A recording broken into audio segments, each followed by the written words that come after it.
हाय। आज हम लोग देखेंगे गेटवी फिजिक्स 2020 पेपर। ओके। और फर्स्ट क्वेश्चन क्या दिया हुआ है? Mercury is used in thermometer because mercury क्यों यूज होता है थर्मोमीटर में?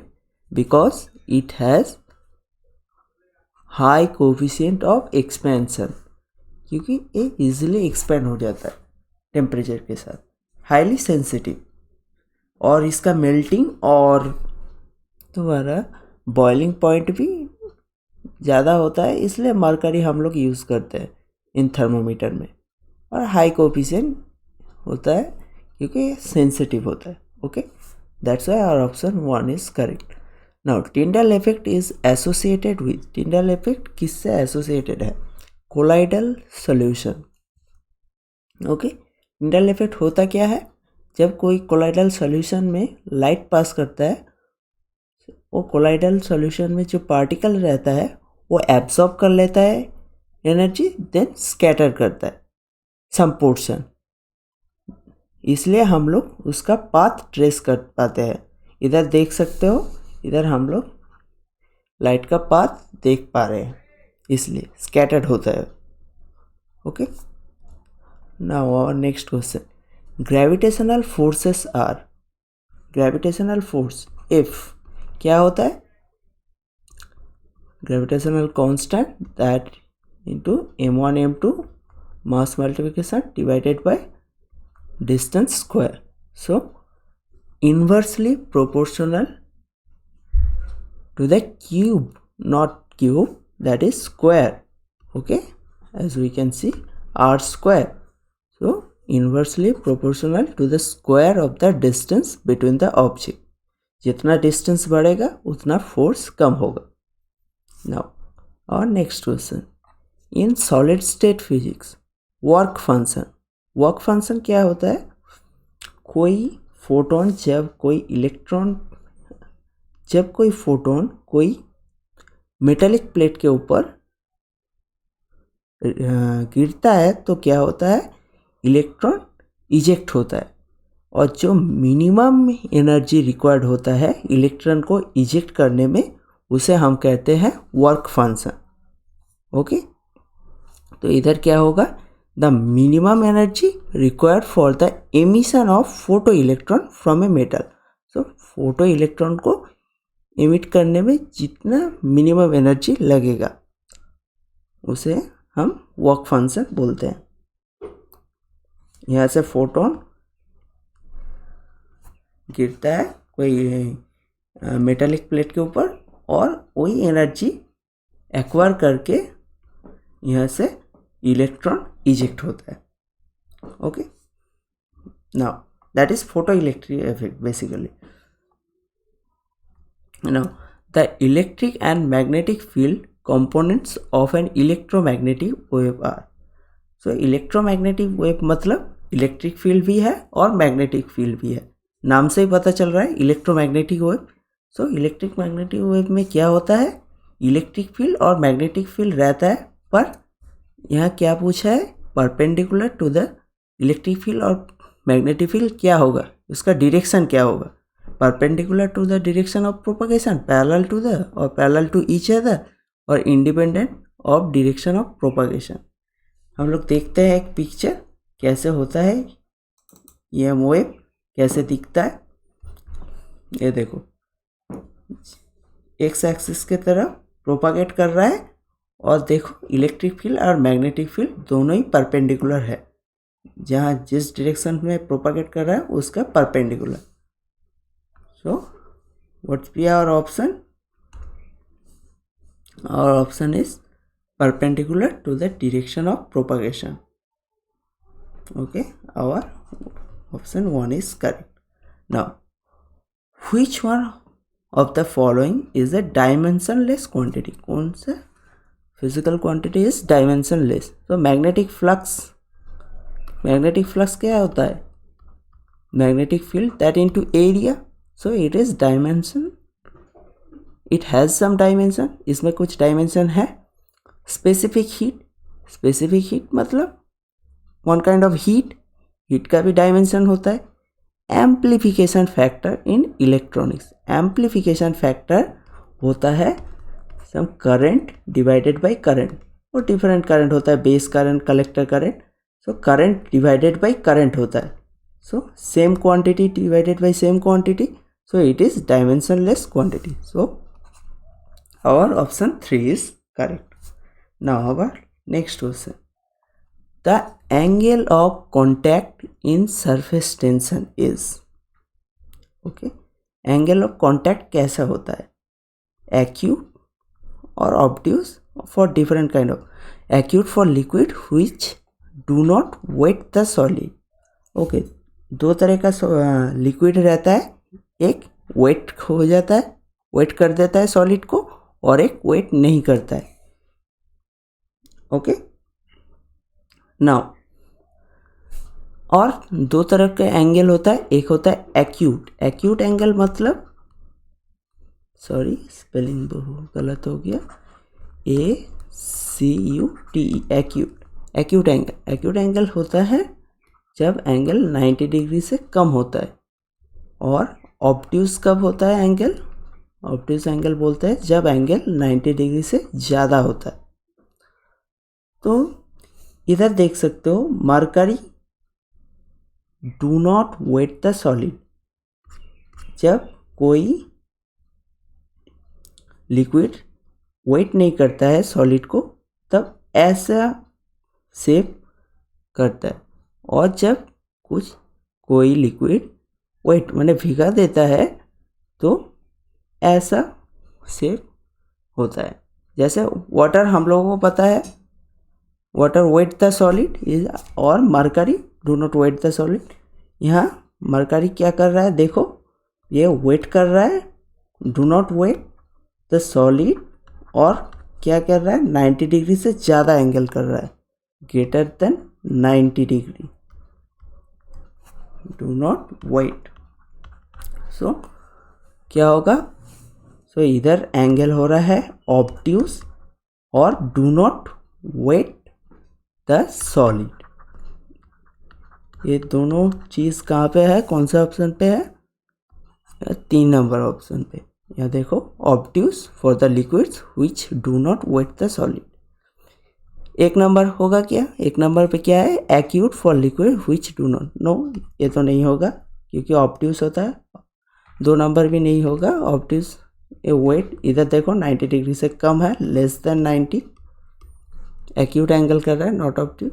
सो our option 3 is correct. Okay, now next question, Boyle's law relates to, Boyle's law होता क्या है, कोई भी गैस के लिए टेम्परेचर कांस्टेंट रखा जाए तो प्रेशर वॉल्यूम के इन्वर्सली प्रोपोर्शनल.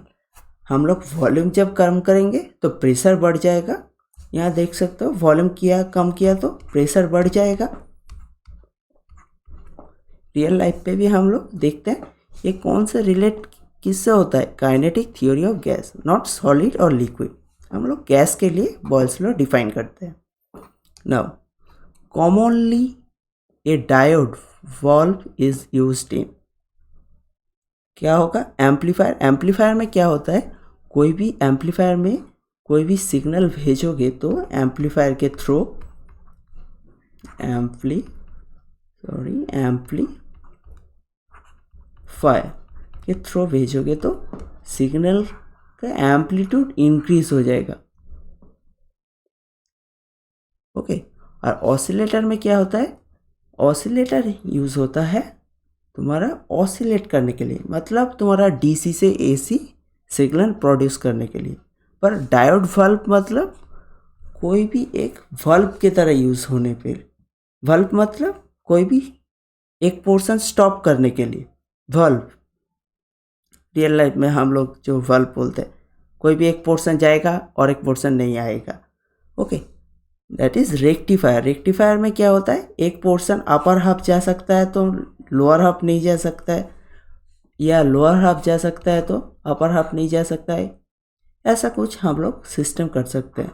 वल्व हो गया, ये पोर्शन नहीं आ रहा है, अपर पार्ट ओनली आएगा, जैसे वल्व जैसा एक्ट कर रहा है. That's why our option 3 is correct. क्लीपर क्यों नहीं होगा, क्लीपर में क्या होता है, क्लीपर में होता है तुम्हारा कुछ पार्ट क्लिपिंग करने के लिए। सपोज हम लोग ये अपर पार्ट क्लिपिंग कर रहे हैं और लोअर पार्ट, तो हमारा सिग्नल कैसे दिखेगा, ये ऐसा हमारा सिग्नल हो जाएगा। नॉट वल्व, वल्व मतलब कुछ पार्ट रोकने के लिए, कुछ पार्ट खोलने के लिए, वल्व जैसे यूज होता है। Okay, that's why our rectifier with the option. Now our next question, a particle collides with another stationary particle of mass m. If the collision is ideally elastic, the angle of divergence is 90 degree. ये एक standard result है, इसे मैं अभी करने जाऊंगा तो 10-15 minute लग जाएगा। ये कब होगा अप्लाई, ये आपको याद रखना पड़ेगा, एग्जाम पे आप नहीं कर सकते हो। इसे स्टैंडर्ड रिजल्ट कुछ याद करना पड़ता है। सपोज ये कब होता है, व्हेन ए पार्टिकल रेस्ट में रहता है, एक पार्टिकल, और एक पार्टिकल समथिंग वेलोसिटी में आ रहा है। Okay, now they collide each other, then क्या होता है, they just diverge. Okay, if their masses are same and one of them are in rest, क्या होता है, then their angle be 90 degree. ये स्टैंडर्ड रिजल्ट है। कब होता है, when both mass are same, both mass, और वी कैन इजीली से m1 इक्वल्स टू m2, और क्या होता है, one of them is rest, one of them at rest, देन क्या होता है, एट रेस्ट, तब क्या होता है, the angle of divergence becomes 90 degree, और कॉलिशन भी इलास्टिक होना चाहिए। ये स्टैंडर्ड रिजल्ट है, आपको याद रखना पड़ेगा क्विकली सॉल्व करने के लिए। Okay, choose the correct statement. Limiting friction is always less than the sliding friction.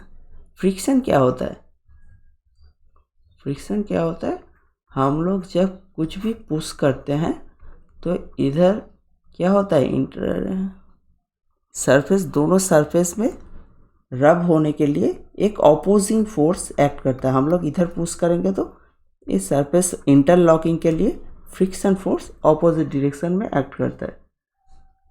Limiting friction क्या होता है, हम लोग पुश कर रहे हैं, फोर्स, फ्रिक्शन फोर्स इंक्रीज हो रहा है, एट ए सर्टेन टाइम क्या होगा, जस्ट मूव करना स्टार्ट कर देगा, तब क्या होगा, फ्रिक्शन थोड़ा कम हो जाएगा।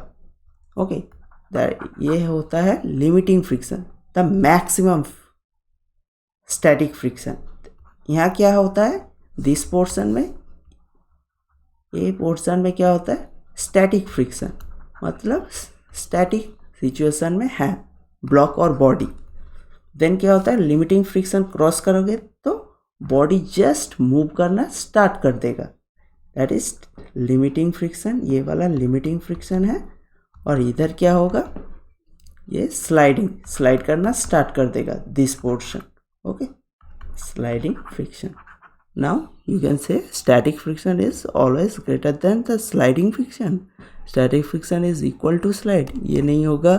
Limiting friction is always less, limiting friction तो सबसे ज़्यादा होता है। And क्या बोला है, coefficient of static friction is always less than the coefficient of sliding friction, ये नहीं होगा। So our option 3 is correct. Static friction is greater than the sliding friction. Okay,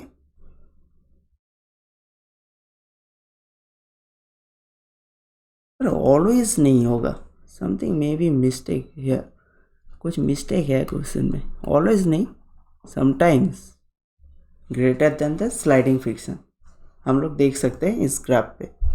okay, now next question पे चलते हैं। Which of the following travels as a longitudinal wave. हम लोगों को पहले जानना पड़ेगा वेव कितना टाइप का होता है और लॉन्गिट्यूडिनल वेव होता क्या है। First wave are two types, एक होता है लॉन्गिट्यूडिनल, एक होता है ट्रांसवर्स।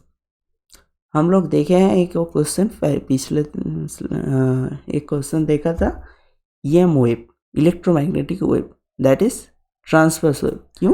क्योंकि जिस डायरेक्शन में प्रोपागेट करता है उसके परपेंडिकुलर ऑसिलेशन होता है, और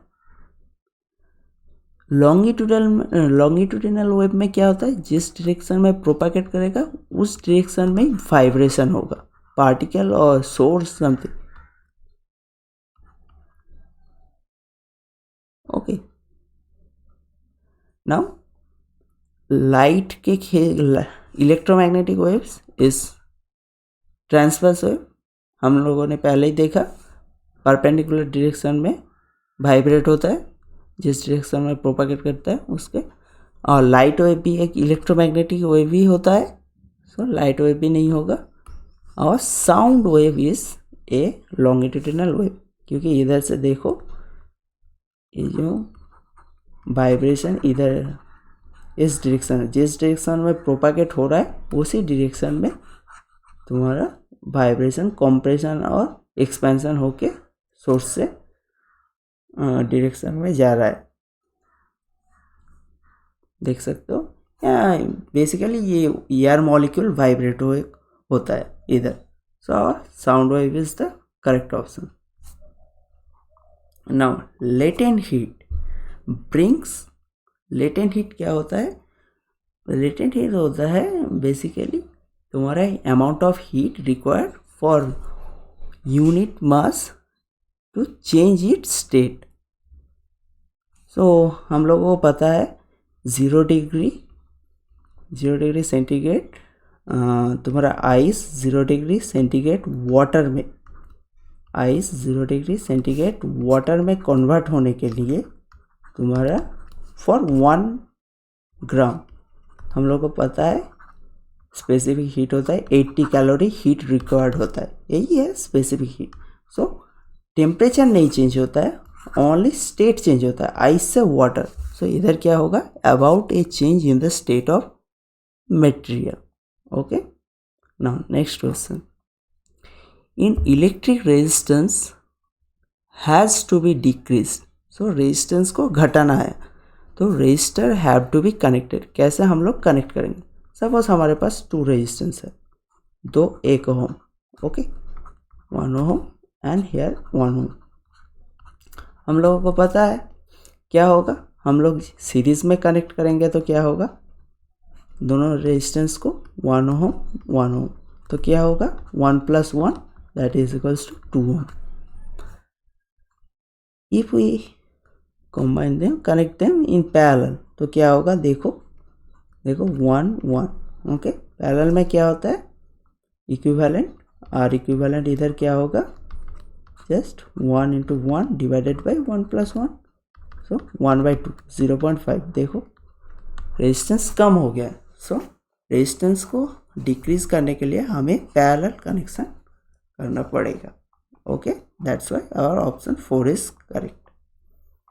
नाउ नेक्स्ट क्वेश्चन क्या है, इन which of the following cases the periodic time of the simple pendulum would change? So simple pendulum हम लोग को पता है ऐसा कुछ केस है, ये ऑसिलेट करेगा, इसका लेंथ L होगा, तो टाइम पीरियड कैसे क्या होता है 2π दैट इंटू √L/G, यही होता है।